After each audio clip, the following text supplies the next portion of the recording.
Well, welcome back, everyone.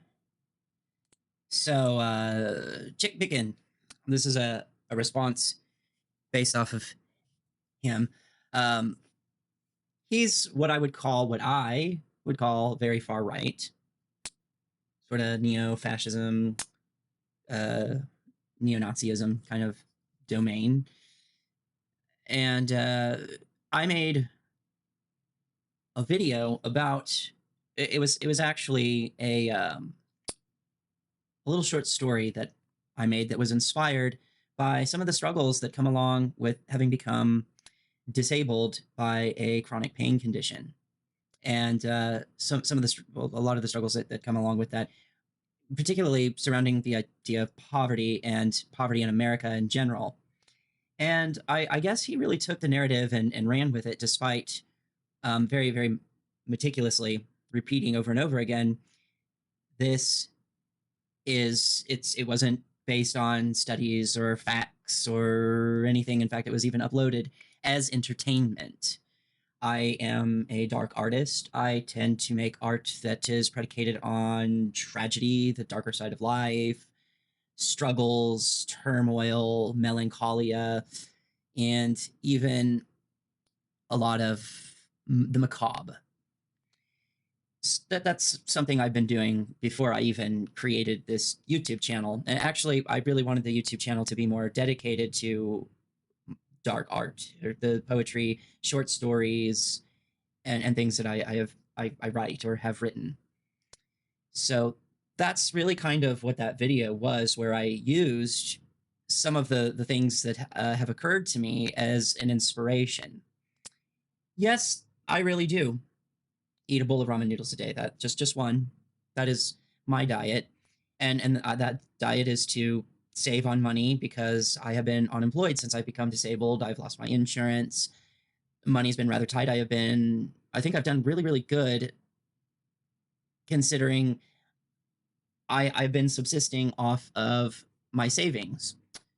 So there was a lawsuit. There was a lawsuit when I became disabled against the employer that I was working for when the condition came up. And they settled out of court.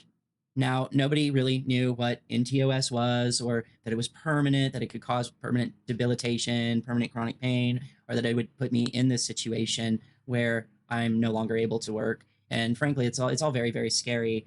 And living in a country that has very mediocre socialism, and it is horrifying. It's very, very horrifying. And what I was sort of capturing in that piece was that when this happens, like, while I'm not homeless yet to speak of, and hopefully won't become, the fact of the matter is that as you get closer to it, you can feel yourself like sort of swirling in it. So in an analogy or metaphor, or figuratively, you're in a car going 75 miles down the freeway, and there's a giant brick wall, and you're like, holy crap, I'm going to hit it. And you're doing everything you can to try to avoid it.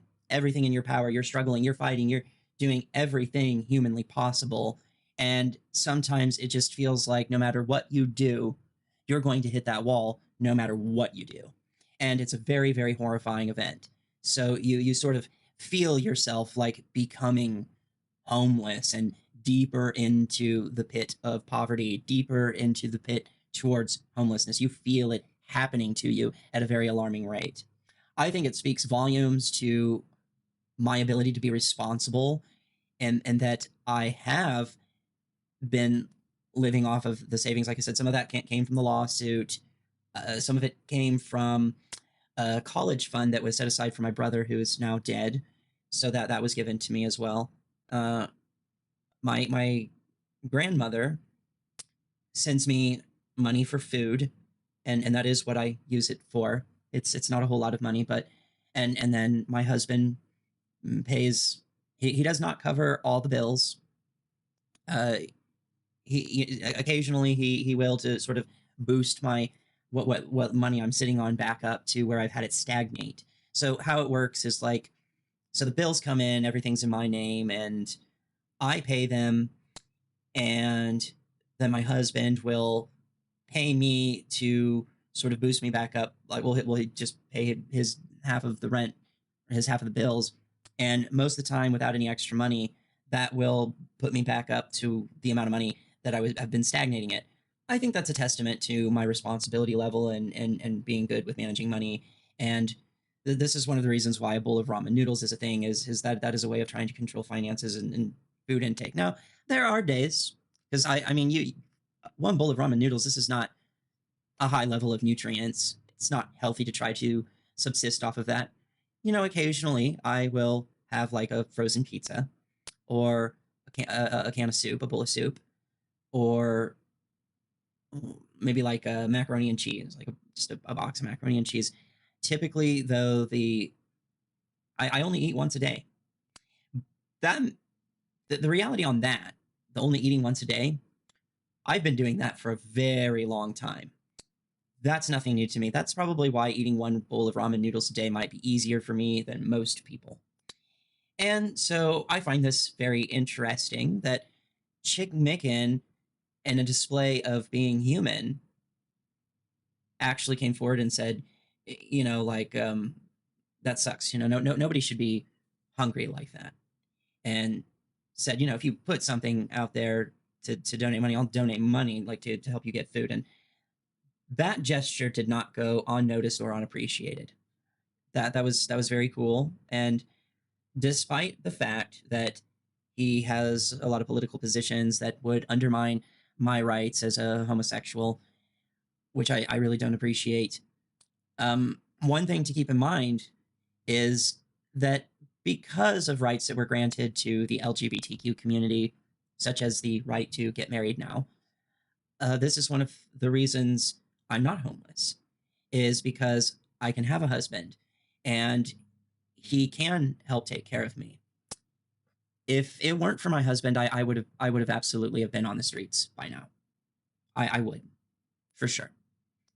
So because of gay rights and the ability to get married, or the ability to live under the same roof together, the ability to pair bond and be with somebody, with him, it saved me in many ways. And in some aspects, not in some aspects, in a lot of aspects, I don't like it. I don't think it's fair to him. I feel really bad for him because society as a whole, and feels like a lot of members of my family have pretty much put the burden of taking care of me square on his shoulders alone, aside from my grandmother, who, she is an amazing woman, and she has been a source of a great amount, or a great abundancy of light, or empathy, sympathy, and compassion. So I get the impression Chick is not very fond of LGBTQ rights. I don't think he would stand with me on a lot of political issues. So there's been a lot of back and forth about like the opiate epidemic and whatnot. I haven't watched any of ChickMcn's responses to me from that video. I have seen C.R. Williams' responses to ChickMcn in regards to that video, and I get a pretty good gist of what's going on there. But I really got to say, like, I'm not so insecure in my identity and who I am that I can recognize somebody that even though they identify as something politically that would essentially want to end my rights and be very, very, very negatively detrimental to my well-being in many, many ways. I can recognize that it's a really cool thing to see just something human, just being able to empathize with struggling to get food as being an issue. And I think that deserves recognition and praise. I do. So I do appreciate that. I do. I don't want to be adversarial against that sort of olive branch that was put out there. A lot of people do that these days because of social media. They love to sort of do this thing where, like, let's say I put out there something that is policy oriented, something to do with society, and it happens to be very left wing. And we're in a day and age due to social media where even if someone is a right winger and they agree with it, they do this thing where they're like, well, this is a good point, but I really have to overemphasize how much I am not like this person. They're a leftist. Here's a list of policies I don't agree with, or I agree with this, but for a completely different and really weird, fucked up reason. And it's like, why do you do that? I don't feel the need to do that. I can say thank you to ChickMcn for that. I do not feel like I have to substantiate myself as a leftist after doing that. I don't feel the need to do that. I don't. One of the things that ChickMcn thought that was being brought up in that was about border, and thought that I was making a very, what I would call, pop culture leftist politics on having no border at all. Now, in my ideal world, in my utopian dream, no, we wouldn't have borders. We wouldn't. They don't make sense to me. It's an artificial line that doesn't exist in reality. We put them there. We made up countries. We made this shit up. And it prevents us from going places and seeing things that maybe we want to experience before we die. And I just really don't have an appreciation for that. I'm, believe it or not, to me, someone like, let's say, Sam Cedar from the Majority Report, I am, believe it or not, probably further left and way more anti-authoritarian than he is. Now, you know, idealistically, I would like to see no borders anywhere in the world. I don't care for them, but this is a dream. The fact of the matter is, we're definitely not going to see it in my lifetime, and it may never happen. The fact of the matter is, every country in the entire world has immigration policies. A great example of this, of what I'm getting at, is not too long ago, a right-wing Republican voter woman I know, she brought up border stuff, and it got irritating to me, and I didn't want to deal with it because a lot of it was just really, really misrepresentative of how a lot of the left actually feels about the border and immigration policy and whatnot. And it's, a lot of things are not only being misrepresented, but they're being conflated to things that they're just not. So what the pop culture leftists are saying about immigration is that they're not saying we should have no borders. You would have to be a pretty extreme leftist at that point, like anarchist, communist type globalist, to be that. But you would also probably be very, very young and idealistic.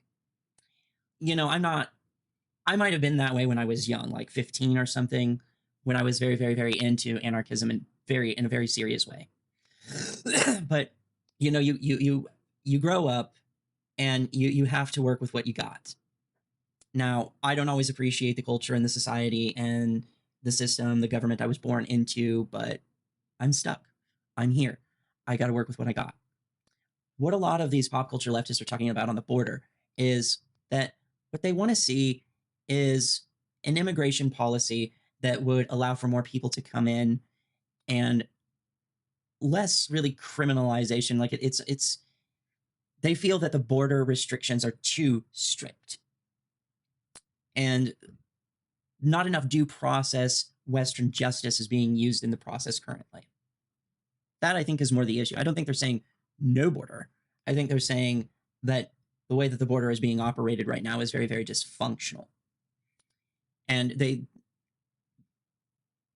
there needs to be a better process there.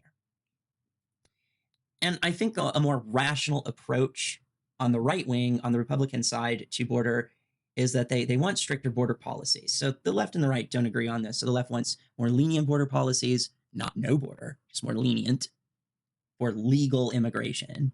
I don't think people are just sitting around saying like support illegal immigration. I mean, like you're not going to get that. Every country in the world has immigration policies.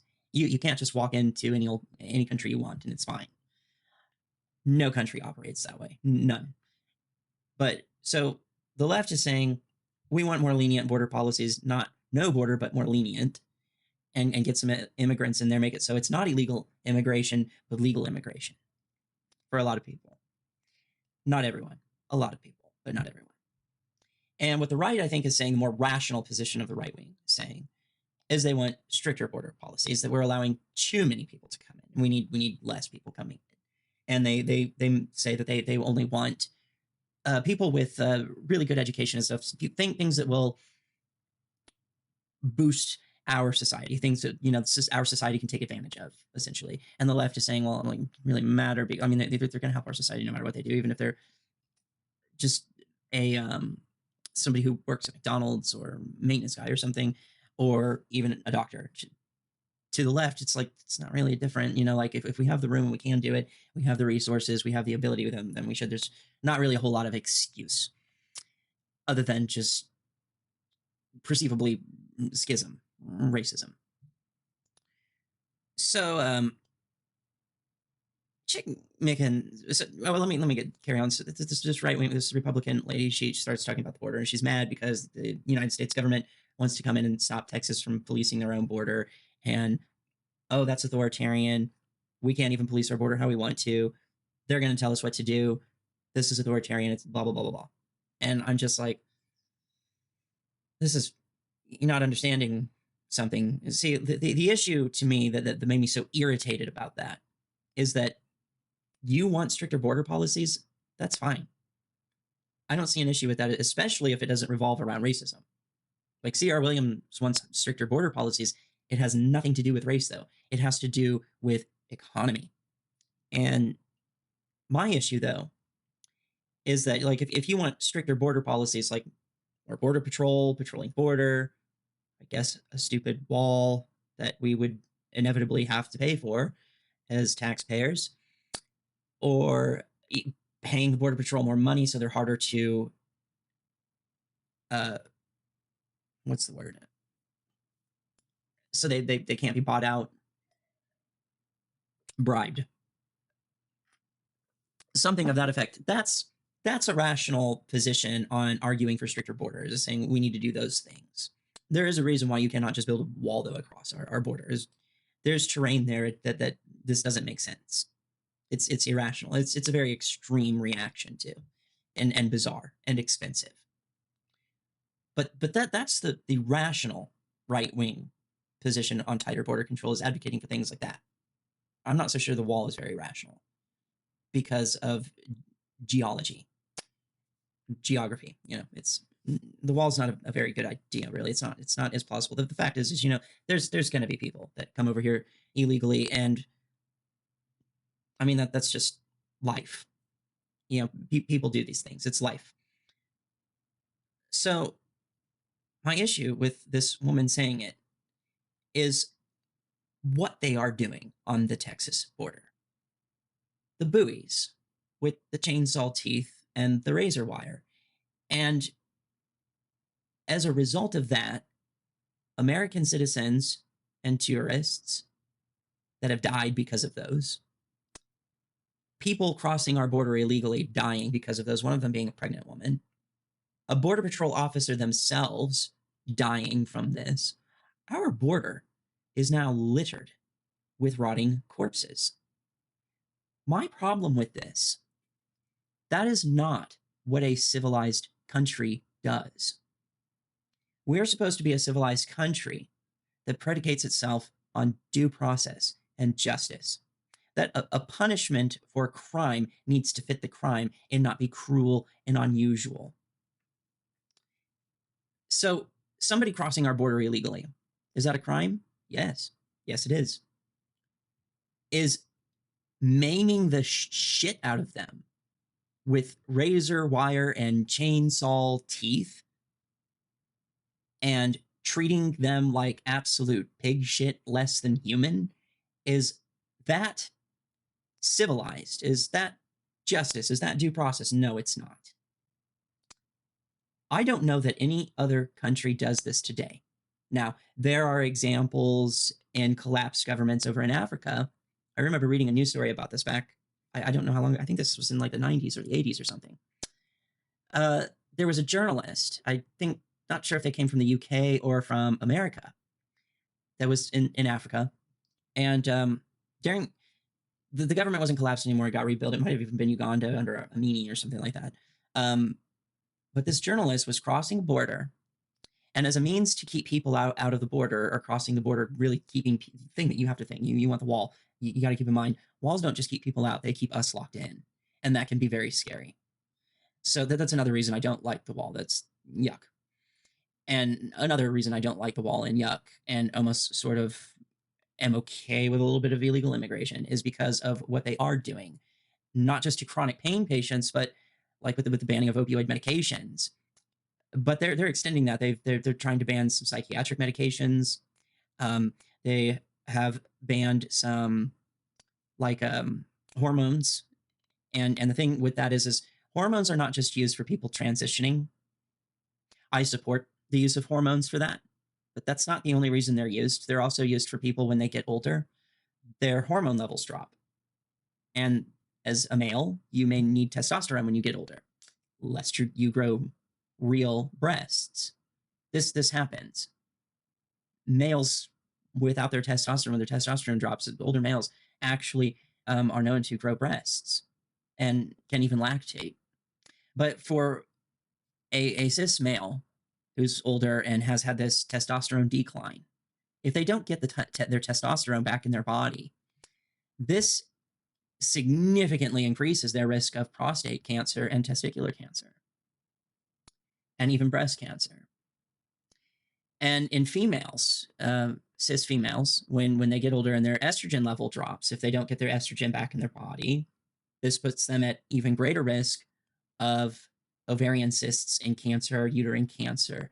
These are very, very bad things. Like this, you're talking about like not dying in your sleep, or very, very few people get to die in their sleep. Most people have to suffer. And this is another reason why I am pro-opioid, is that I get the impression you think I'm arguing for decriminalization and legalization, which I like the idea of, and I wish we could do. I don't think we'll ever see that in America, because it's America. This is the United States. It's not Norway. I wish I could live in Norway. I really do. I have Norwegian blood, so I really wish I could go to Norway. So my contention is that, that this was not a thing where they're like, oh my gosh, there's this giant surge of people using illicit opiates like heroin and illicit fentanyl, or buying mass amounts of pain meds that were not even manufactured in the United States, all drug, that wasn't what happened. They really overreacted. The actual rate of use of illicit opiates was on a downward trend since, like, I think 2011 or 2002. And when the CDC comes out and creates the guidelines, suddenly the illicit opioid use skyrockets, which is not a shock to me. The idea that we can control human behavior is illusionary. You're never going to have like this sort of perfect society that's completely sober and clean, or even if we got a dictator that micromanaged people and was so authoritarian that it tried to control like homosexuality and drug use. I mean, the amount of civil rights, liberties, and freedoms that would be gone, it would make everybody's lives miserable. People do not generally tend to like to live in these environments. I mean, these oppressive environments really get to people. Like the struggle of humankind in building society has been a struggle towards an ever more free society, freedom of bodily autonomy, freedom of making our own decisions, etc., etc. And in fact, living under monarchy for so long, people became so oppressed and pissed off, they eventually ended up rising up and killing the kings because they got sick of it. The overwhelming reality is that people want freedom. And even if you were to get a totalitarian dictator to micromanage people on such a level to try and get this sort of control, the fact of the matter is it would still exist. Like with homosexuality, it would still exist. People don't ever underestimate what stupid people can do to a society and a culture. They can absolutely destroy it. But also don't underestimate humans. We're very clever little creatures. And being clever is why we've climbed to the great height in which we have in this so-called grand pecking order of nature, the top of the food chain, as they say. We didn't do it because we're this crazy predator that can run really fast with sharp claws and sharp teeth and massive muscular structures. No. We climbed there because we're very clever. So I think people would still find a way, and they usually do.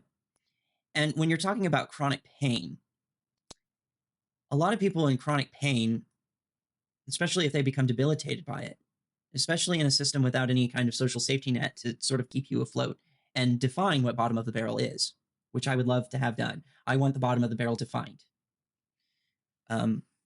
As it is right now, it's not defined. There's no bottom. You can keep falling.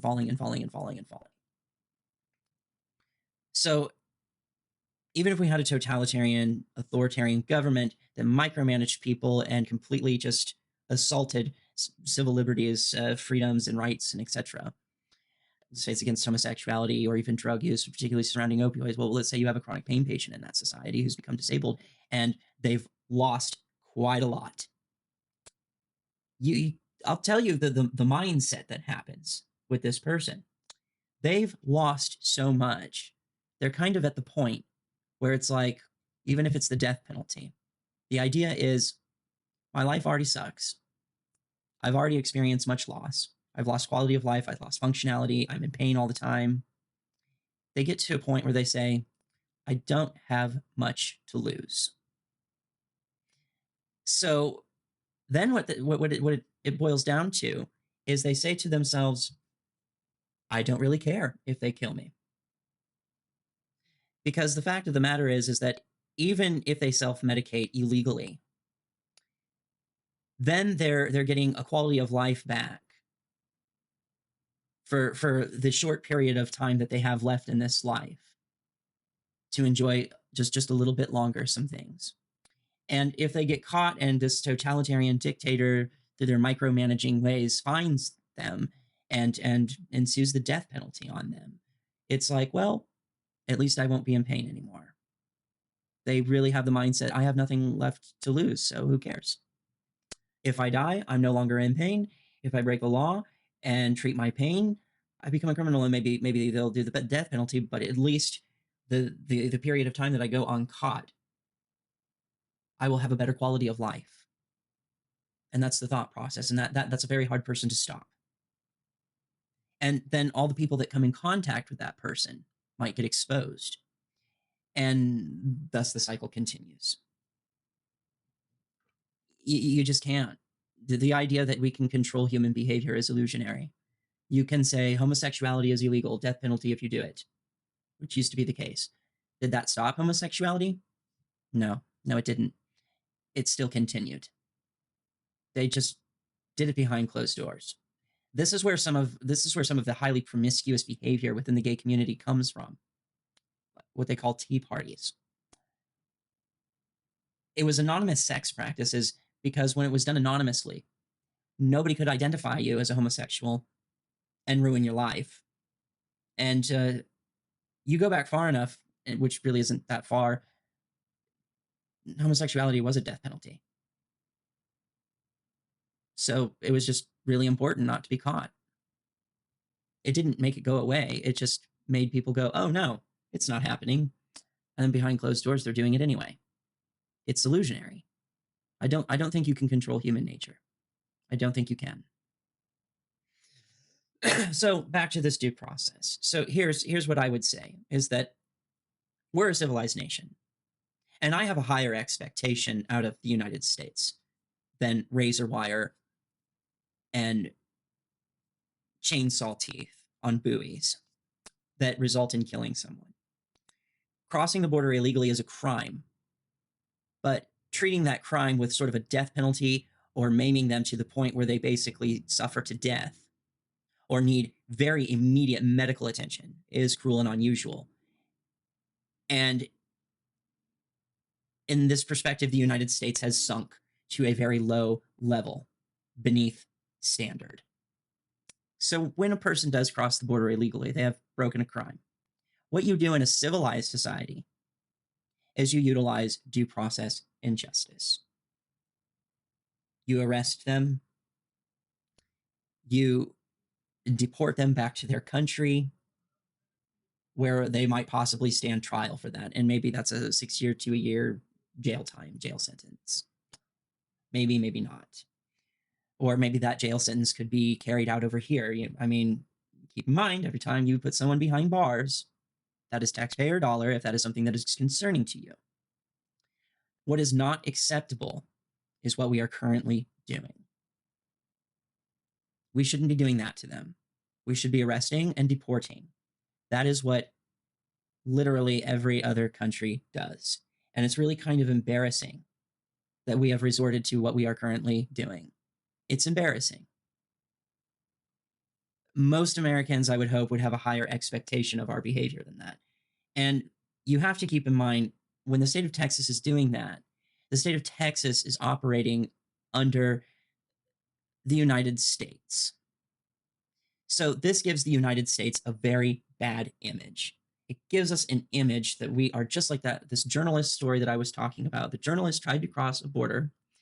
There were landmines buried from the previous governmental collapse where a warlord took hold of the country. And they put these landmines there to keep people in, keep others out.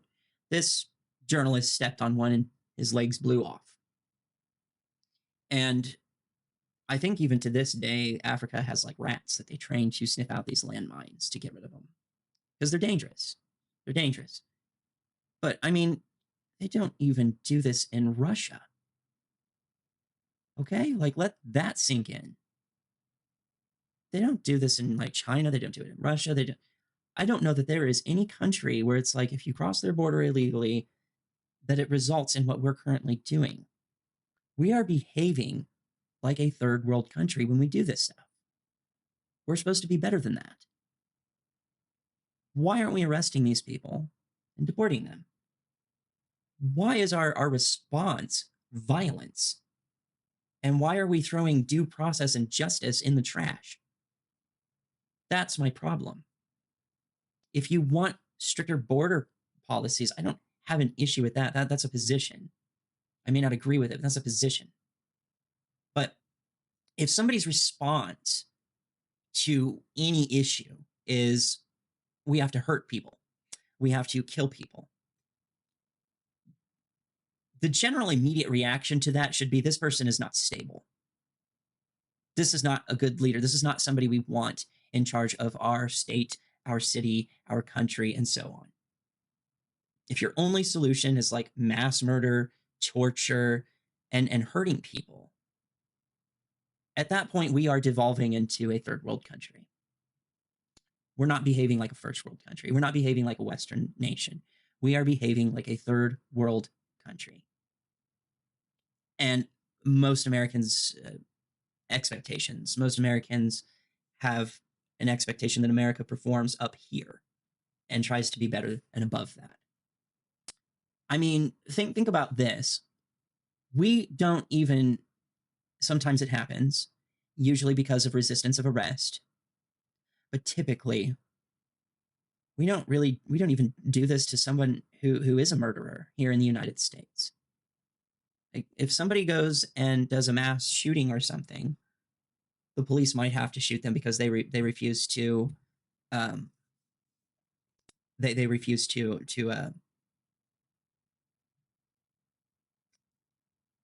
comply. You know, they resist, or they're volatile, they're violent, and they're saying like, oh hey, no, I'm not gonna surrender my weapon. No, I'm not gonna, you know. So they may do it at that point, and then, you know, a lot of the times the idea is that they want to shoot to wound or to incapacitate them, not necessarily to kill. So I mean, people can do horrible crimes in this country. We arrest them and we put them on trial, and we decide their sentence. This is justice and due process. Somebody crossing the border illegally is in no way comparable to someone who has killed their whole family, to someone who has gone out into a public area full of civilians and just started opening fire. It's no way comparable. We don't kill those people. Why are we doing what we're doing on the border? We should have a higher expectation than that. And the thing is like I said, when Texas is doing this, they're doing it while representing the United States, which makes us look really bad. We do not look good on the world stage. And I hate to be the bearer of bad news, but we really need, I would encourage everyone to take a step back and look at our own country from a third person perspective, from an outsider view, as though you were someone from another Western nation. We look like a third world country. We really do. With the mass amount of inflation that we have, the tent cities that we have, I mean, our homeless rate is growing at an alarming rate, and not just because people like myself, like there's a lot of people who have, this is my big issue with this opiate epidemic.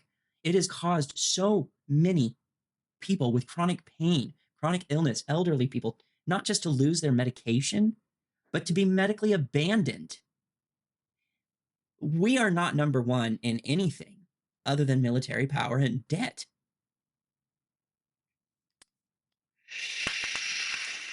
I look at these tent cities. You look at these tent cities, and you look at what you consider a third world country and the shack homes that they have built there. I'm not seeing much of a difference. And we're not proposing ideas and solutions to help the issue, like affordable housing. Affordable housing does not mean free. This could be income-based. It could just be lower, like literally just lower. Like let's look at the average rent rate in the area, or just look at the average median wage and go, okay, like what is a rent rate that is affordable on the average median wage in this area, and like build an apartment complex that would be able to accommodate to that wage at an appropriate rate. We're not even doing that. We keep building more and more super expensive, high-end profile lofts and gated communities, very luxury oriented places, which makes property values go up. So people are literally being priced out of their homes. It's sick.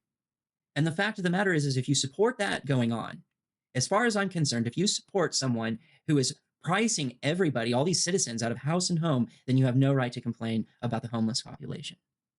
You have no right to complain that you found a man sleeping in a tent on your lawn and pooping on it. No right, because you're part of the problem. We have working homeless. There are people that are working 3 full-time jobs and still struggling. That's bad. That expectation of American life up here? No, down here somewhere. You know, when looking at a graph of socialism, that all these countries, a lot of, like every country does this. They take taxpayer revenue and they use it for social services, social programs, things like libraries, roads, food, shelter, utilities, so on and so forth. America is at the bottom of the list. There are countries that we would consider to be third world countries that do a better job at having social safety nets than we do. That's sad. Again, that high expectation we have of our country, it's actually like way down here. It's bad. It's bad.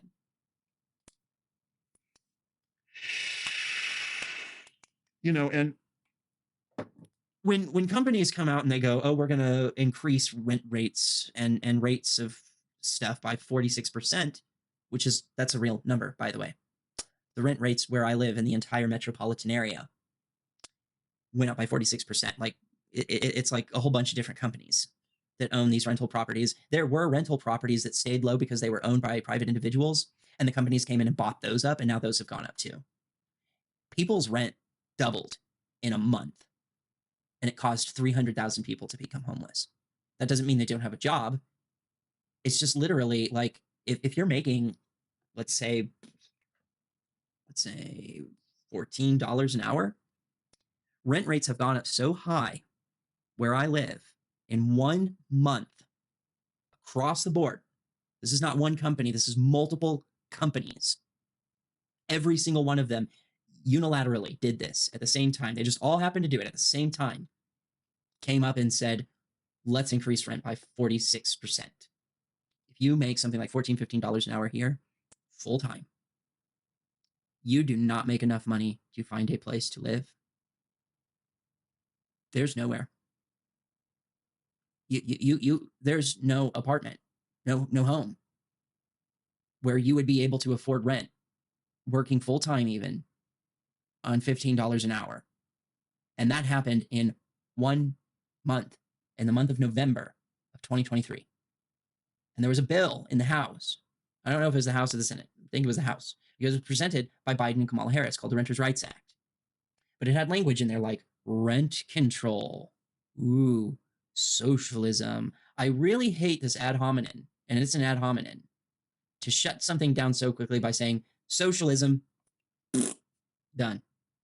Doesn't matter. It does not seem to matter that logically, logistically, everything, that this is beneficial.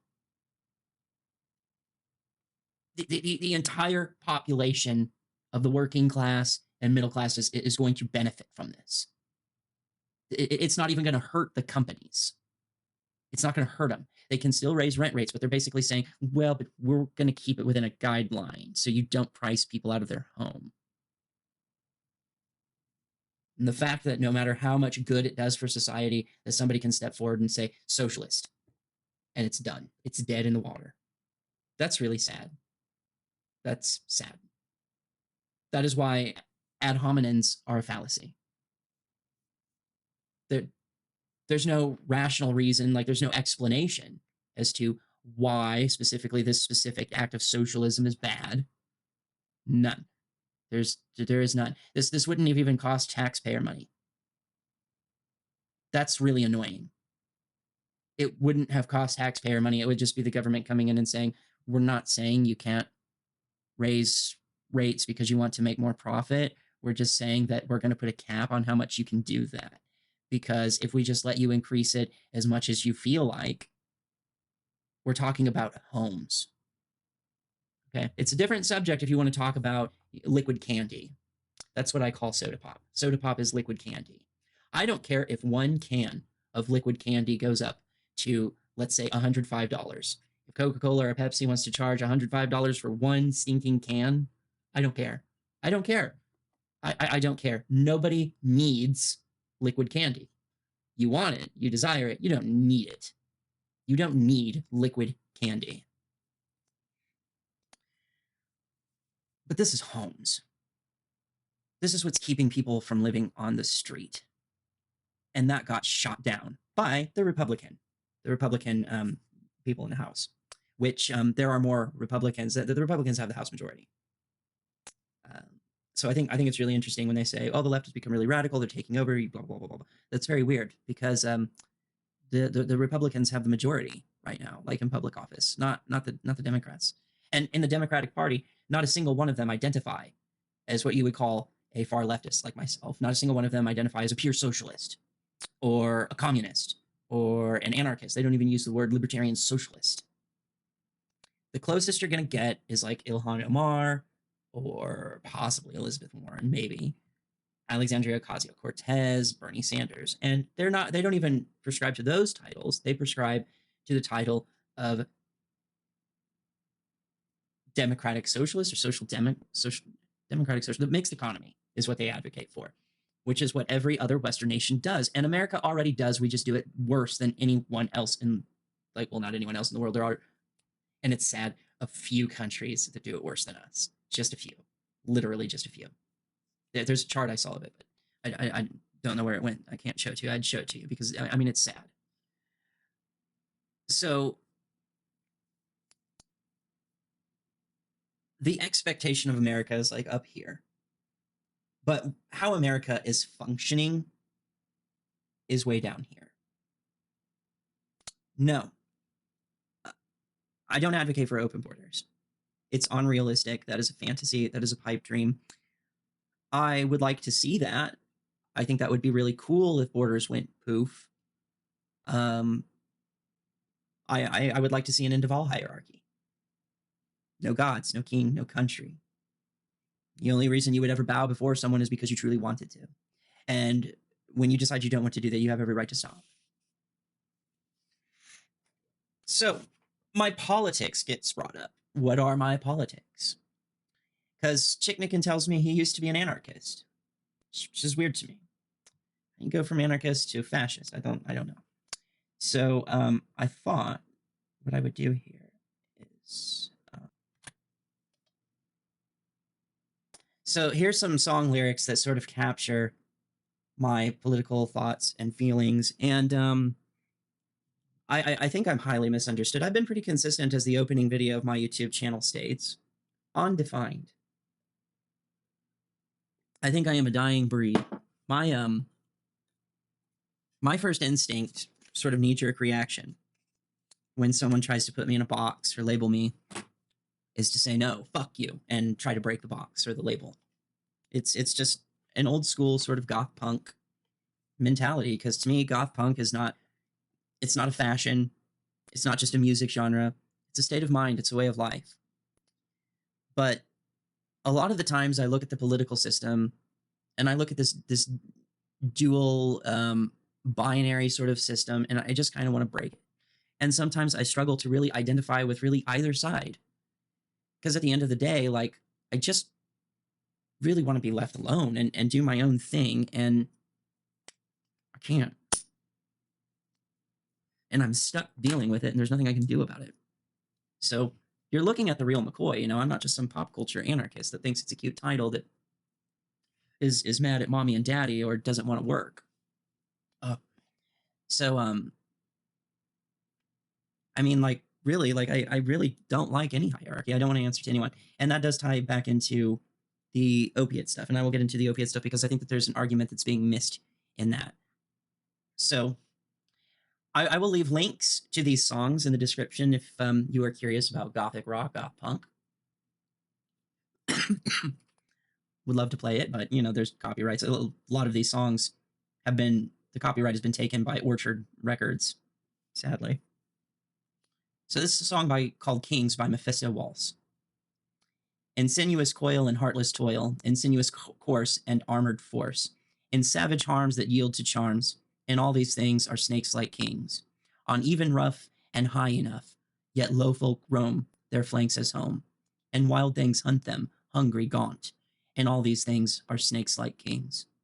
In savage harms that yield to charms, on even rough and high enough, insinuous course and armored force, and all these things are snakes like kings. The things that claw and the things that gore are unreliable things, and so is a man with a sword in his hand, and rivers and women and kings.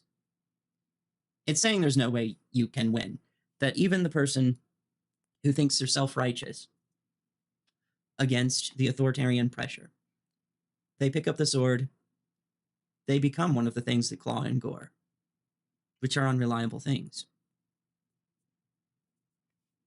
Because the truth of the matter is that I talked to a woman from Russia once, and I asked her who she thought was better, Stalin or Lenin, and the differences between, like, Mussolini, Hitler, Francisco Franco, or even in our own political system and presidents. And she said, it's all the same. It's just assholes competing for power.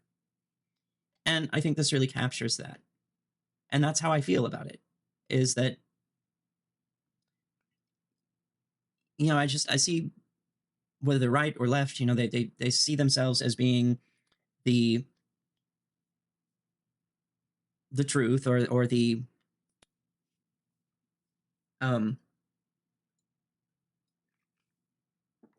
righteous, liberating the people, and thus the cycle continues.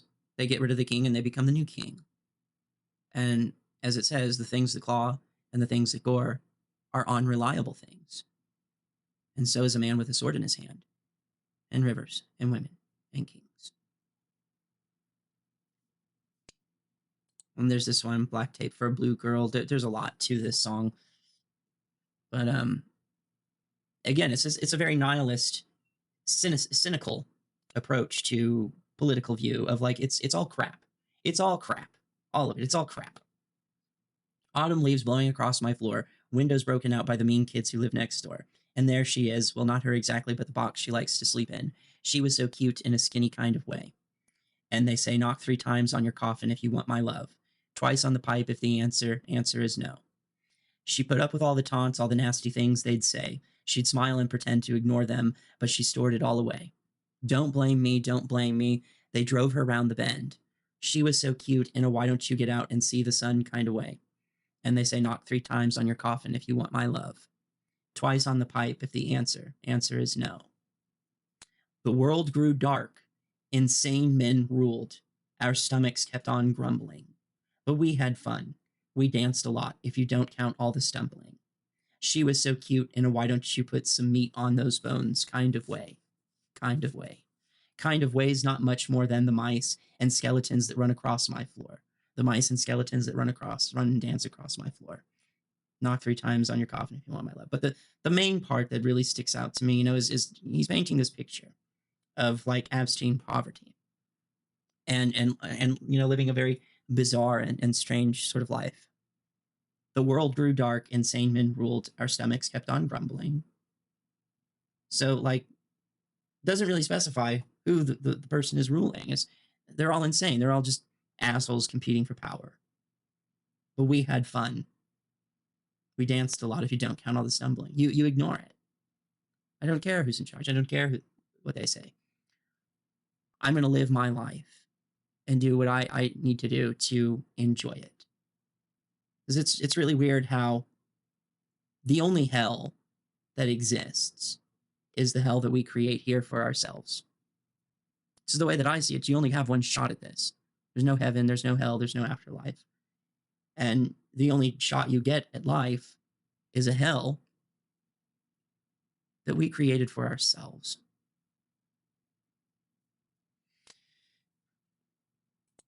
And here's another one. This is by New Model Army. It's called Burn the Castle. It's like a great lord in his castle owns everything that we do. So we plow up his fields and tip our hats to the courtiers riding through. And we polish up his suits of armor, and we guard his hoards of gold in the hope that he'll protect us, but he will not protect us. Burn the castle down. Down the streets of Bedlam, it's left for a free-for-all fueled by debt and paranoia and rivers of alcohol. And the streets are filled with the sounds of sirens, but no ambulance in sight. While in the lighted windows of the turrets above, they count the takings for the night. Burn the castle. The smell of blood and buzzing flies as around the corpses the posse of newsmen rides to bring the fear and bring it well. Same old, same old, same old. There's no great lord in the castle, just the courtiers and their men. And we're still plowing up their fields and wishing we could be like them. And we build their fleets of armor, and we guard their hoards of gold, in the hope that they'll protect us, but they will not protect us. Burn the castle down. So that's sort of my perspective. Is we have one shot, one life. There's no afterlife. And the only hell that exists is here. And so your one chance at life is horrible because of these assholes trying to constantly compete for power. So they can micromanage us and tell us what to do. And we don't actually get to live the lives that we want to. And so in this sense, I do support legalization, decriminalization of all drugs. And that if somebody using drugs, if that brings them fulfillment and happiness, I don't have a problem with that. As long as it makes them happy. Finding happiness, finding quality of life. Quality of life is so important to me. I care very much about people. You're going to die. Part of existence is one day you're not going to exist. You have no choice in this. You're going to die. I just hope that in our lives, we get to do the things that make us happy. And as far as I'm concerned, if somebody's using drugs, as long as they're able to function, and I mean, this is really the definition of a disorder. like lots of people like to say, oh, I'm OCD, oh, I'm OCD. Most people have obsessive compulsive behaviors, but not actual like obsessive compulsive disorder. In order for it to be a disorder, it has to impinge on your ability to function. You know, like you're not able to go outside and get the things that you need because your obsessive compulsions are getting in the way of doing that, or feed yourself, or bathe yourself, socially interact, which is very, very important to us. We're a social animal. It's very important. Being able to have that empathy, sympathy, compassion, that's the kind of animal that we are. And it's why we've survived too, is something that we call cooperative survival. And cooperative survival is made possible because we do have empathy and sympathy and compassion for each other.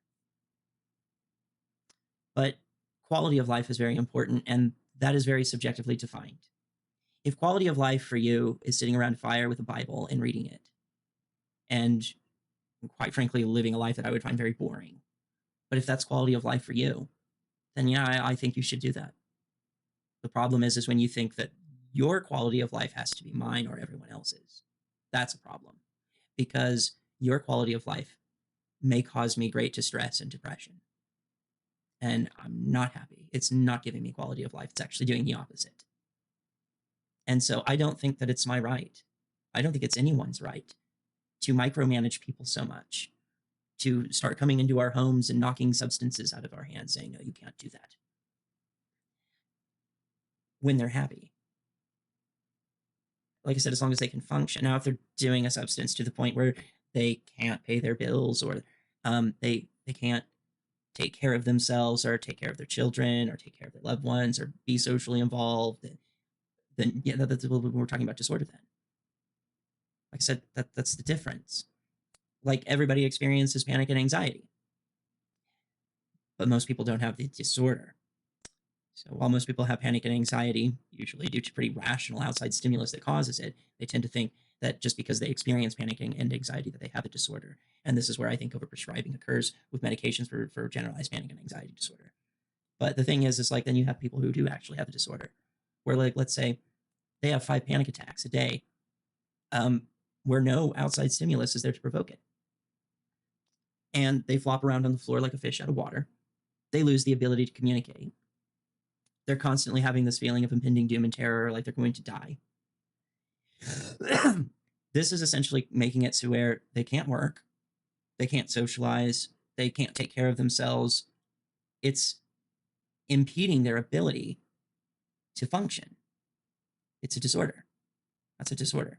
But, you know, like, if, let's say, your house caught on fire, that is a perfectly rational reason to have panic and anxiety.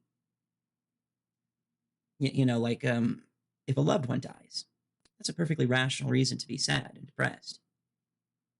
That's the other part about life, is that tragedy comes with the territory. But it's a good thing that we experience tragedy, because the fact is, if we didn't experience melancholia or depression and sadness, and tragedy didn't exist, that would mean we don't love and care about each other. We don't have empathy. We don't have sympathy. We don't have compassion. The reason why it's tragic when a loved one dies is because you loved them. That's why it's tragic. That's why it hurts.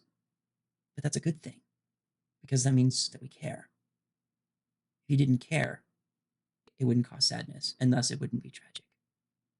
I would not want to live in a world without tragedy, because that means we no longer care. I heard C.R. Williams say something to the effect that you had lost someone due to an overdose. So have I. My little brother. And you know what? I have a very different way of looking at things. So he used heroin. We thought he was clean, that he had gotten clean for at least a year and a half. And because of stigmatization, it seems like he picked it up again and didn't tell us. We didn't know. When we found his body, he had rotted for 7 days. It was bad. It was really bad. We didn't get to see him again. And the police said, oh, we're really hard, we're busting all these dealers and yada, yada, yada. I didn't care because I know my brother. I know my brother really well. And even if they had arrested the dealer he got it from, and this was before the fentanyl stuff. The fentanyl had not made its way into heroin yet.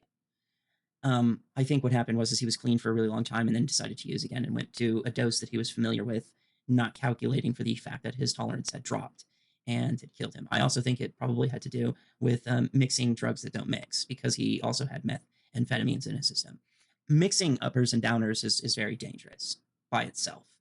So they could have arrested that dealer if they wanted to. It wouldn't have made a difference because I know my brother, he would have just found another one. He would have found a way. He would have gotten what he wanted.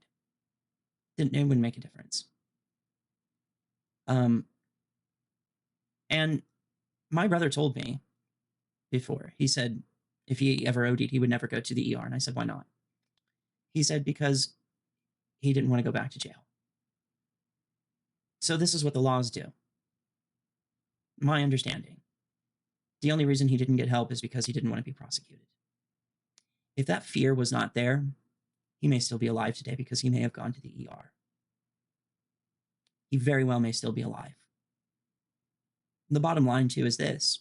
If somebody's going to use an opiate, would I rather them use something that is off the street where we don't know how potent it is?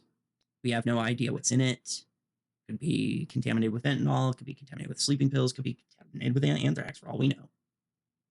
No control, no regulation, nothing.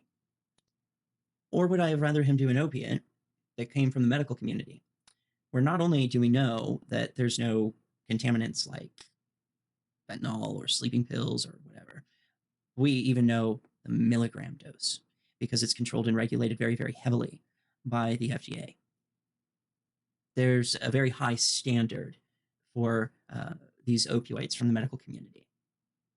So, I mean, you know, these are the two options that are available. And it's like, whether a person uses it for medical purposes to treat pain, or maybe they're self-medicating for depression or anxiety, or maybe they're using recreationally. Bottom line, taking an opioid that's controlled and regulated where we know the dose and we know what's in it is far safer than taking an opioid where we have no idea how potent it is, no idea what milligram dose it is, no idea what's in it.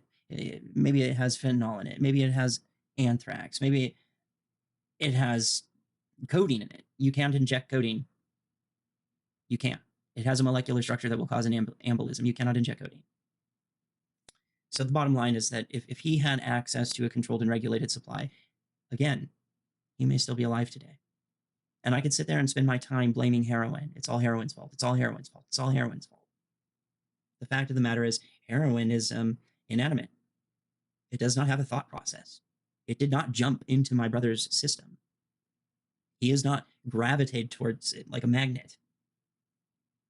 You know, I mean, the fact is just with or without our blessing, he was going to use, and he knew that we would have told him not to, so he didn't tell us. And I would prefer him have said something.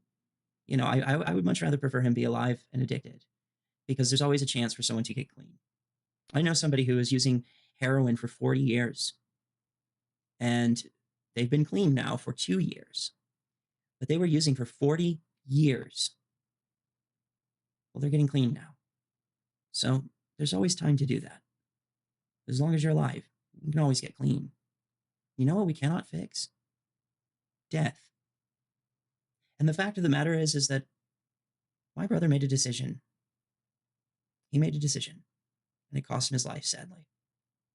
And C.R. Williams made that point that sometimes people make decisions, and it doesn't work out how you want it to, and it can end up at the cost of one's life. And that sometimes it has nothing to do with drugs at all. Actually, a lot of the time, most of the time, it doesn't. But here's the other thing, and my family agrees with me on this, actually. We don't really care what it was that killed him. That doesn't change anything. Could have been a car accident. Could have been struck by lightning, died in a fire, heart attack, fallen off a ladder, stabbed, shot, whatever. Irrelevant. It's not what killed him that made it tragic. It's the fact that he died that makes it sad and tragic. Just the fact that he died. Because we generally tend to hope that death comes later rather than sooner. It is inevitable, but we tend to run with the idea it's going to come later than sooner. But that's not how the world works. Sometimes it comes sooner than later. And we as a society, as a species, tend to see that as ultra tragic. You see that as potential life lost. So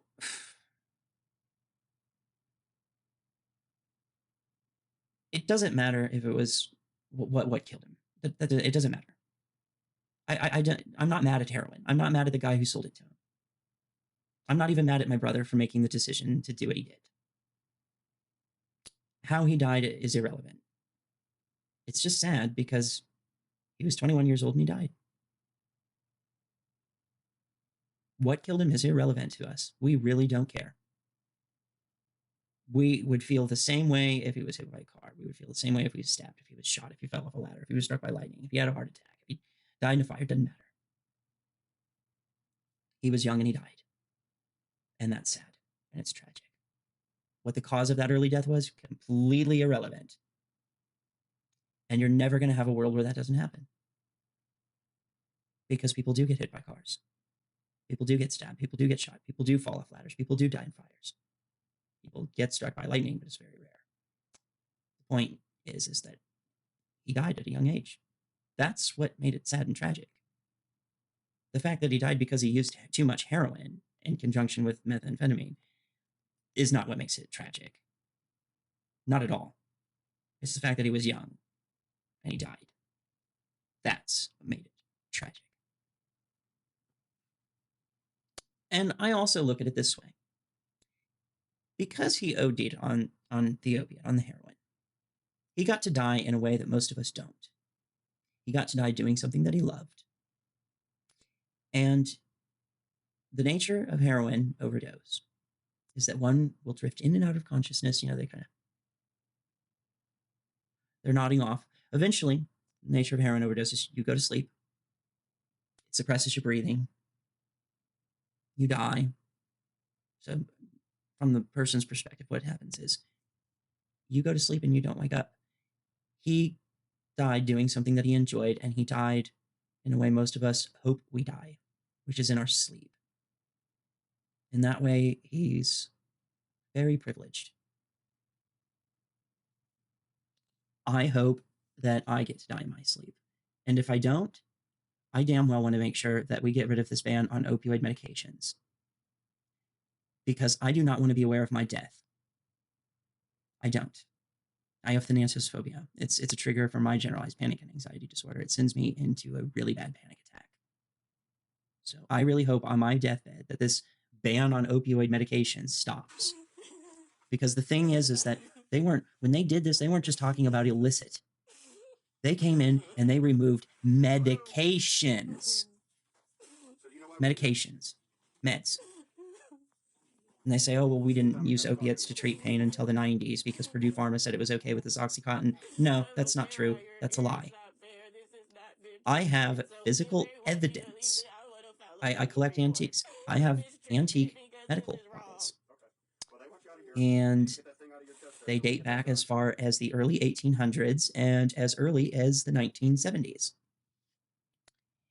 I have a bottle from the 1920s that used to contain laudanum.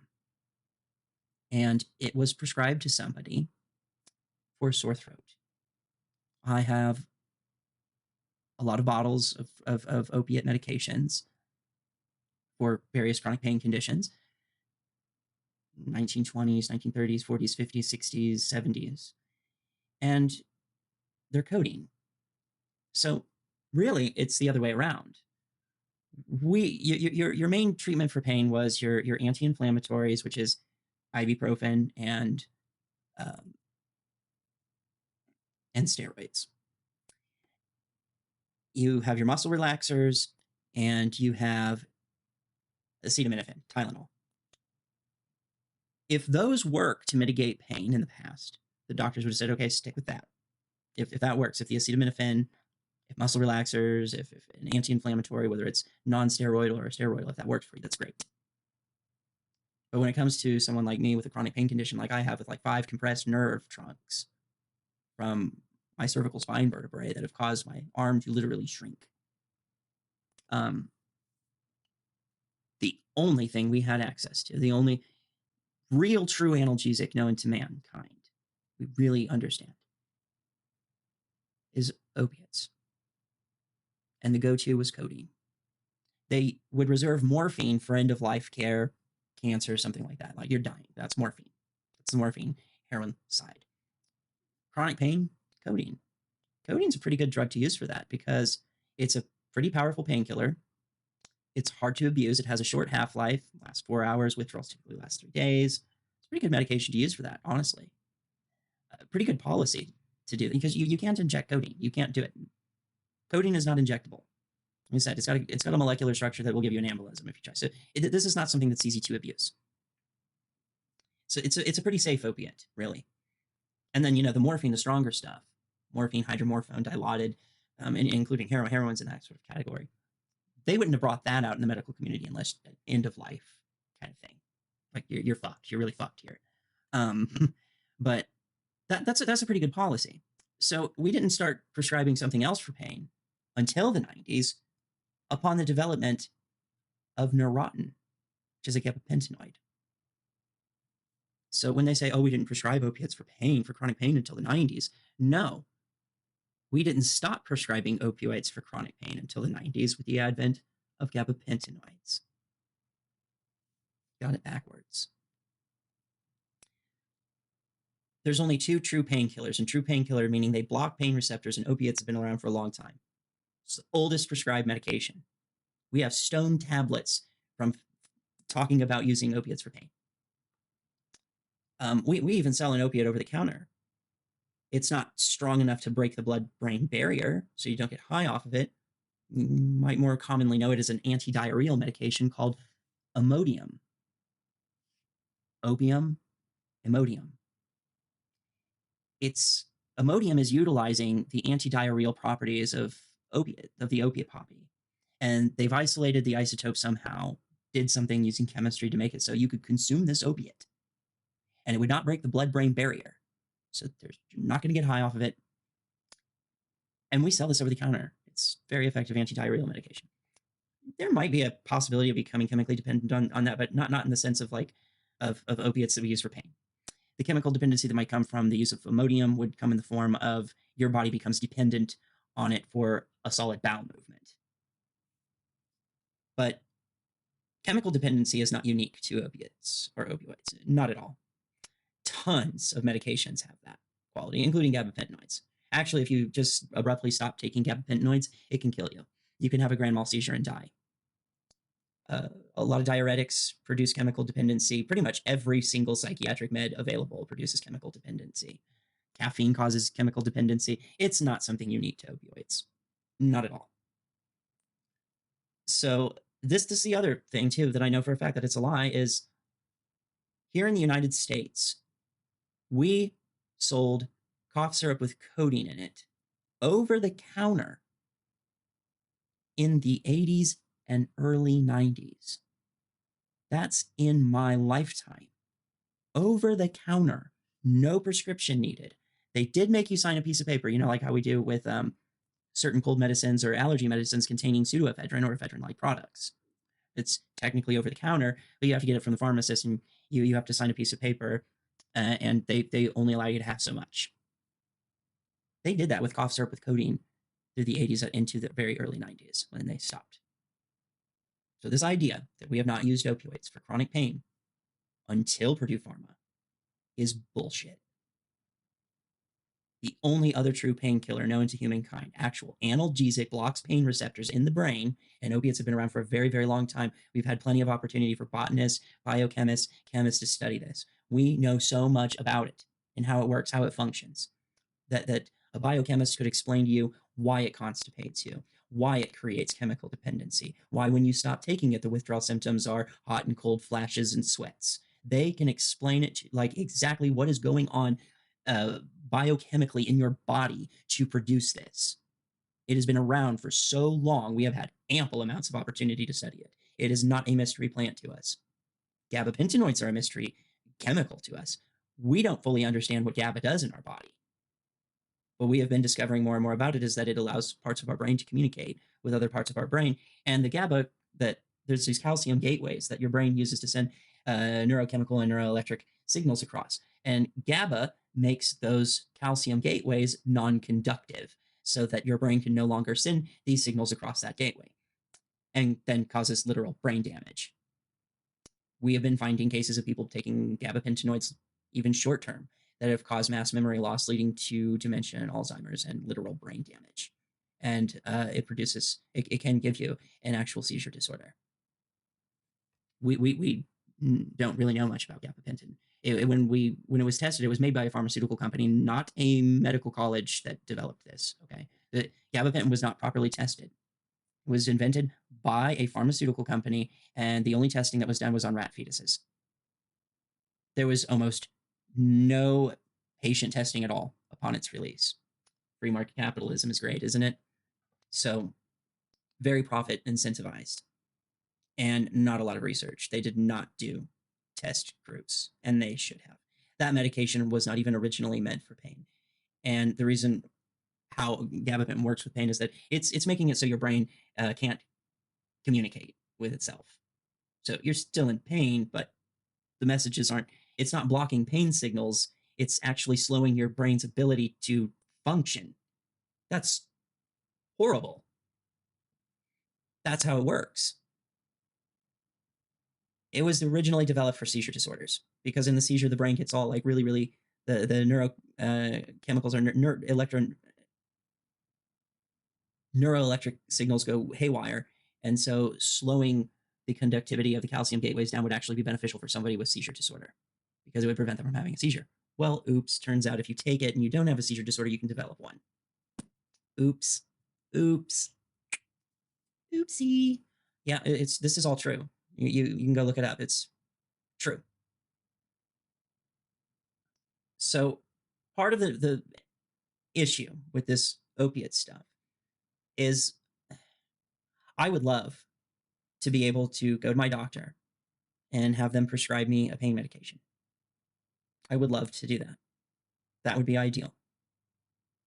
But because of what has happened, opioid prescribing is down like 78% now. It's lower than it's been in the entire history of humankind.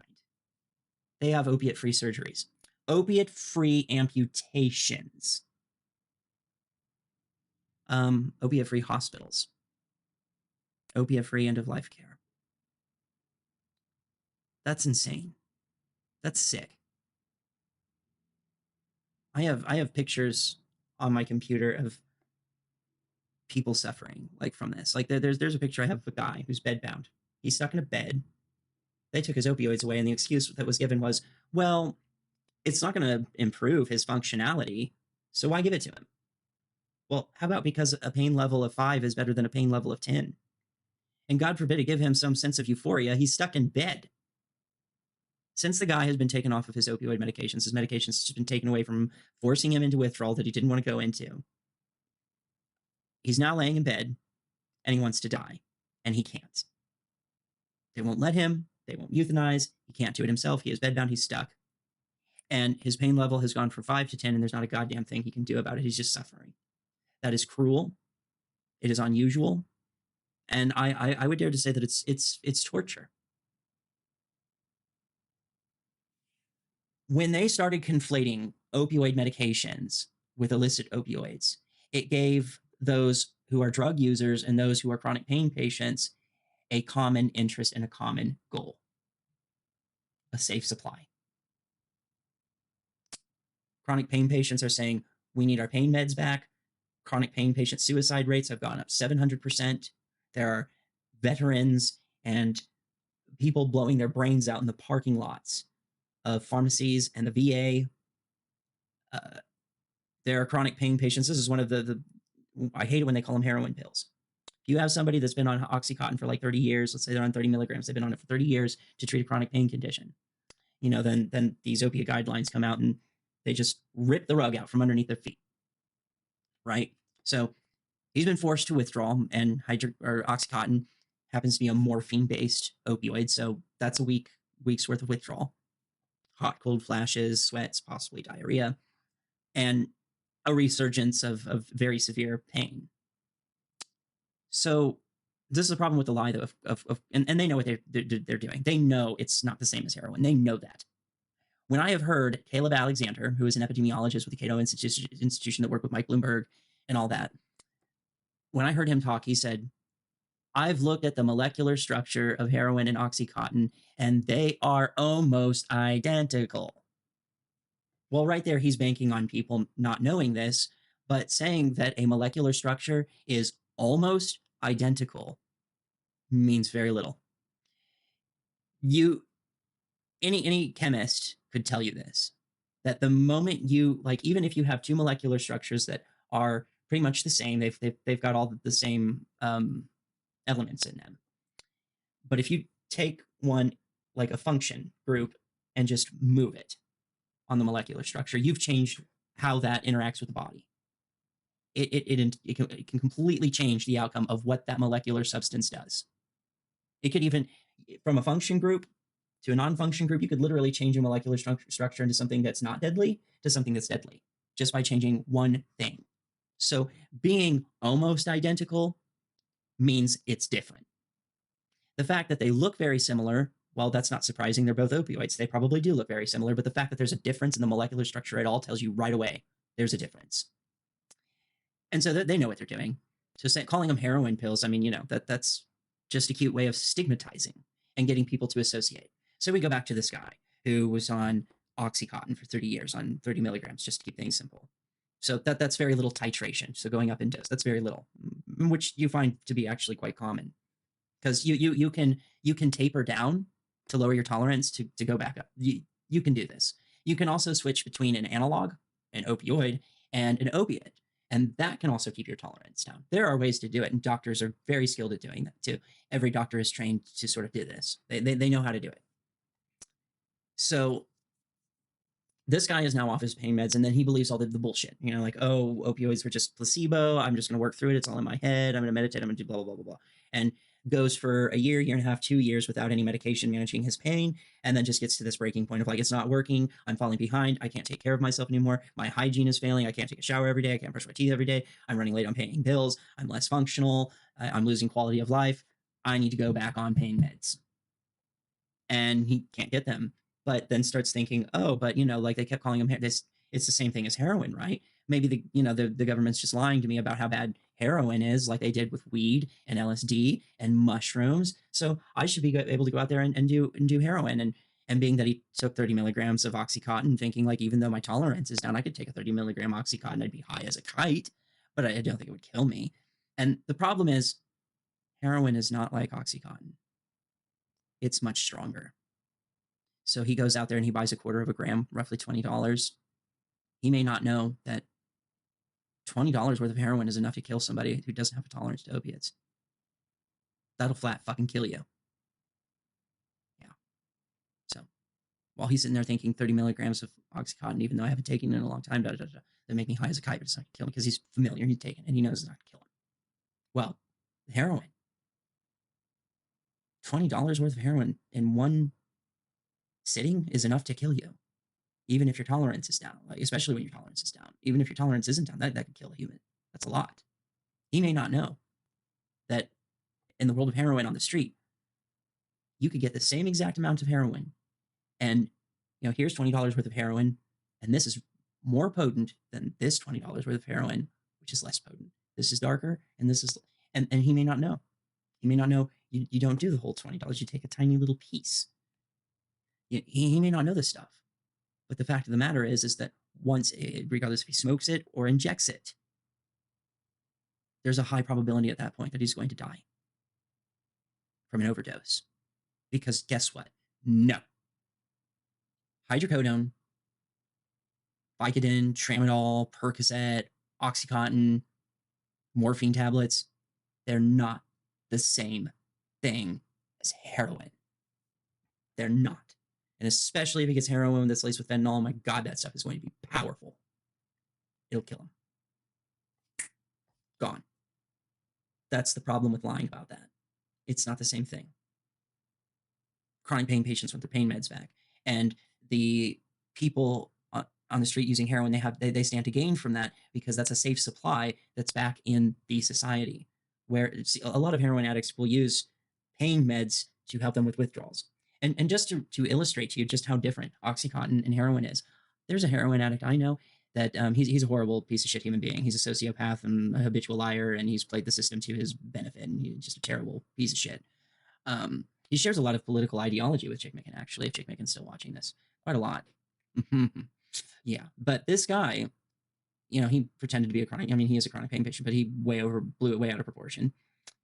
And I think it's bullshit. It's not fair. You know, I'm a legitimate chronic pain patient. I wish I could go to a doctor and have, you know, pain med. I wouldn't even ask for what he gets. I don't need that. He gets Oxycontins, and his Oxycontins are very high dose. Like if I took one of his Oxycontins, I'd be high as a fucking kite. He gets his Oxycontins. He'll take 15 of them, crush them up, shoot them up. Then he'll take the other 15 and sell them, and use the money to go and get heroin. Do you know why? Because Oxycontin is not the same as heroin. It's weaker. He's shooting up 15 Oxycontins just to stop withdrawing. And he's selling the rest to get the heroin to get high. And I feel really bad for the people who have completely switched over to fentanyl now. Because over time, like all the contamination of fentanyl and the heroins and the illicit opiate supply, a lot of heroin users have just switched to straight fentanyl. Way, way, way more powerful than heroin even. And it's sad because now there's people out there with $90 a day fentanyl habits. Fentanyl withdrawals can last 6 months to a year. And when you have a $90 a day fentanyl habit, I have no idea how you get clean. You are on that for life. I don't know that a person will ever be able to get off of that level of fentanyl. And we created that problem. We created that. It would be better for people to be using heroin than fentanyl. Now you got people with $90 a day fentanyl habits instead of $100 a day heroin habits. Fentanyl is like, I think something like 10,000 times more powerful than heroin, possibly more. That's how powerful fentanyl is. I don't know if methadone or Suboxone is going to help a person who's on a $90 a day fentanyl habit. I don't know that it'll help at that point. Fentanyl is not an opiate. It's an opioid. It's an analog. Completely man-made. You can make this in a lab. Heroin, actually, you need poppies. So it's different. What we did was horrible. And also, it's literally like we like to say, what, the needs of the many outweigh the needs of the few. What they did to chronic pain patients is the exact opposite of that. You're sitting there saying 120,000 people die from an overdose. And then they look at chronic pain patients. We have literally chronic pain patients have been called by people in the government, have been called collateral damage. And you know how many chronic pain patients are in the United States? There's different types of chronic pain conditions. So if you're talking about like non-disability, just general chronic pain, like including arthritis and stuff, 70 million. Disabled, that's about 50 million. You're talking about throwing 50 million people under the bus. So like we've essentially compromised about easily 2 million people. We've fucked over 2 million people to save 120,000 people. That's literally the exact opposite of the needs of the many outweigh the needs of the few. Literally the exact opposite. Literally. They didn't just attack the illicit supply. They attacked our medication. And we don't know of anything else that does what it does. As a chronic pain patient, you are faced with 3 options. Deal with it and suffer. Death, which is a really shitty option. That's not a very good option. Or self-medicate and become a criminal. Not great options. I have been listening during this whole election cycle. I listened I listened to the Republican debate panel and paid very, very close attention to all political parties and the aspects. So the deal that's on the table is that, so if you go Republican, they want to extend this to encompass even more medications. Like there's even some, they want to destroy the marijuana industry, which people have protested for a very long time to get rid of that prohibition. Very long time. And some have even talked about getting rid of insulin. And if they're fully effective in what they want to do with the border security, then that leaves you with only two options: suffer and deal with it, or death. And then the Democrats, the proposal on the table with them is we're not going to get our pain meds back. We're not. And we really need to. I would love to see that happen. But their proposal is we're not going to give you your pain meds back, but decriminalization, harm reduction, which that's not the ability to go into a doctor and have it prescribed to you again, which is the ideal. That's the goal. That's what we want. But at least if you do need to resort to self-medicating to have functionality and quality of life back, you won't be seen as a criminal. Thus, chronic pain patients and people who self-medicate or recreational users, we now have become intertwined in a common goal. So that's the issue. There's a lot of chronic pain patients out there that are very, very, very mad and angry at people who use recreationally. And they are looking at them like, you sons of bitches did this to me because of your irresponsibility. You have all these people living in hell. You know, like because of your actions, I have to suffer. And chronic pain patients, like, nobody asks for this. No, if you want to become a chronic pain patient debilitated by chronic pain, you have no idea what you're asking for. It sucks. It sucks. It's not something you want. So a lot of the chronic pain patients, there's chronic pain patients out there, they look at the drug community and they're pissed. They are pissed. And then there's ones like me that say, look at it and go, I look at the drug using community, and as a chronic pain patient, I'm like, we have different reasons, but we have an overlapping goal.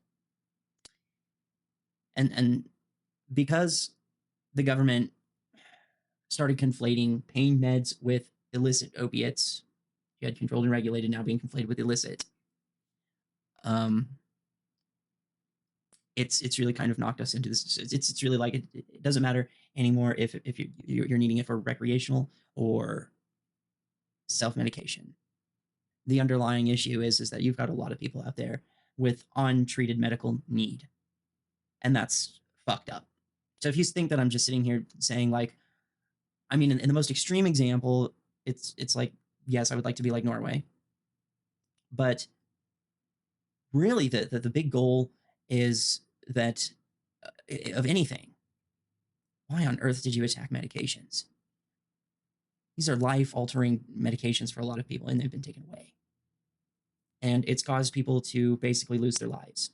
Not basically, and there are instances where literally they've lost their lives. People have like just outright died from this, and pain can kill you. It's fucked up. It's really fucked up. I think you're thinking I'm just wanting people to have the ability to use whatever drug they like, to just use heroin all willy-nilly and whatever. And to some extent, well, not really. I think if you know, like I said, if it gets to a point where you can't function, that's bad. But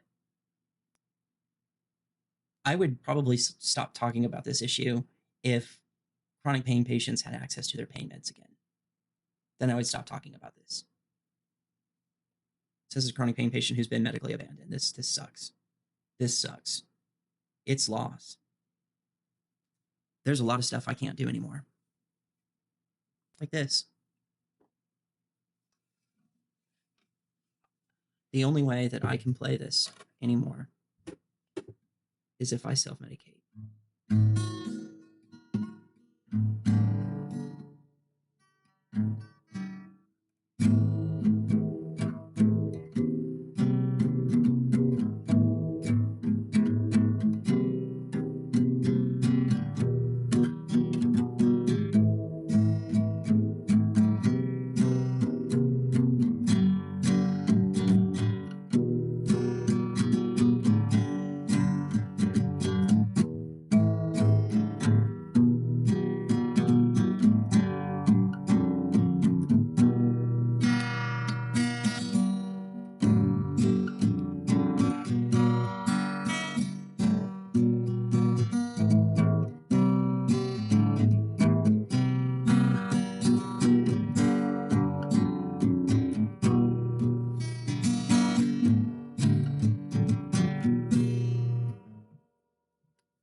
And even with self-medicating, I can only play maybe 15, 20 minutes at a time.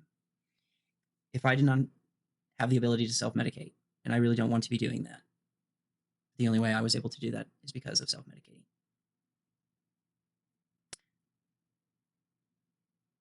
Luckily for me, I saved a lot of my pain meds. So I have some hydrocodones, but they're not going to last forever. I made this video thanks to those. That's why I don't make videos as often as I used to. I used to write poetry and short stories. I used to paint. I used to draw. There's other instruments that I used to play that I can't anymore. I just can't. And maybe someday I'll show you pictures of it too, because it's visible. It's visually observable. My right arm is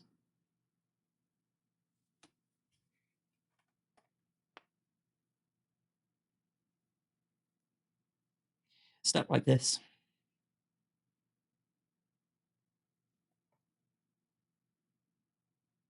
That's how my hand is stuck from nerve damage. It's painful as hell. And I have lost consciousness from pain. I have literally lost consciousness from pain. And I'm thinking, why am I being made to suffer like this when there's a drug out there that would stop that? This needs to stop. Chronic pain patients need access to their pain meds. This is just cruel. It's cruel. This is not just an argument about legalization. They took away our meds. And that's something that keeps missing from the conversation when I hear ChickMcn talk about it. I'm not talking about heroin. I'm talking about the ability to go to my doctor and get medical treatment.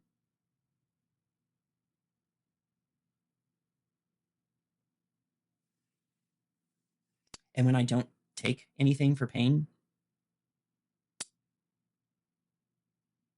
I start falling behind on paying bills. I stop taking a shower. I can't get anything done. I spend most of my days sleeping. And I got to tell you, it is really not fun when you're in so much pain. It's a burning sensation. Like, I got all kinds of nerve pains. There's electrical numbness, tingling, pins and needles, electrical zaps. But there's this one that during flare-ups, this entire area starts to burn. And it's so intense. I lose the ability to be able to recognize what things are. It's just colors and shapes. I don't know the difference between a window and a door. They're squares. I don't know what a table is. I know it's an object. I know I can't walk through it, but I don't know what it is. It's a shape. It's a shape and a color. I don't know what. Everything is just shapes and colors. And my husband has come in and tried to talk to me in this state. And it sounds like, and I go, huh? What? Huh? And he starts getting frustrated because he thinks I'm not paying attention. And I can't. Because I'm in so much pain. And when I'm in that level of pain, all it takes is one lay, like I sit down on the couch and lean back and just out. I have passed out. I have lost consciousness from pain. And I am being made to live this way because people out there use opiates recreationally. I would love to wake up and have this all been a bad dream. Have my arm back, be able to go back to work. Instead, I wake up at 3 or 4 in the morning from pain. And then I get so exhausted making coffee after I've drank 6, 7 shots of espresso. I sit down on the couch and I pass out for 2 hours. That's what happens when I don't treat my pain. I'm not sitting here arguing for the ability to sit in my apartment and use heroin. I don't even use heroin. I don't use that. I'm arguing for the basic human right to be able to have my pain managed. And by the way, when your pain level goes up that high, so does your blood pressure. It'll kill you. So I had planned to go through some ideas on social media and how damaging it was, but we're going to get to that. And I want to show pictures, but this has gone on long enough. Anyway, I hope that kind of explains to Chick where I lay and where my position is in all of this. I don't have a whole lot of respect for government in general. I'm not a libertarian Ayn Rand person. I don't like being micromanaged, you know? It's like, yeah, to me, doesn't matter if it's a Democrat or Republicans tend to be worse. But I'm very, very angry at the Republican Party right now. Overturning Roe v. Wade really pisses me off. What's happening at the border pisses me off. What they're doing to LGBTQ people is pissing me off. This banning pain medication, taking away other medications is pissing me off. It's pissing me off. And some of that medication banning is coming from the left, and that pisses me off. And I don't care if it's coming from the left, and I don't care that I'm a leftist. You don't do that. You're causing people to suffer. It's bullshit. So, no, this is not about heroin, okay? It's not. This is about being able to get medical care. Medical care. So, yeah, I took an opiate to do this. And I think I'm functioning just fine, thank you. Anyway. Like, share, subscribe, comment. And also, I'm going to throw this out there. Moving forward, I'm no longer going to heart comments to mark that I have read them. I've had a lot of people come up and ask me, why are you hearting that comment? And the answer has been, well, because that's what I do to mark that I've read it. And I'm saying that as I'm rereading the comment and going, yeah, this is not a comment that I really appreciate, though. And I'm starting to see how that can look bad. So I'm not a fan of censorship, but I'm not going to ban people. I'm not going to hide comments, but I'm not going to heart or like a comment anymore unless I genuinely agree with it moving forward. Yeah. I hope you learned something from watching this. Out.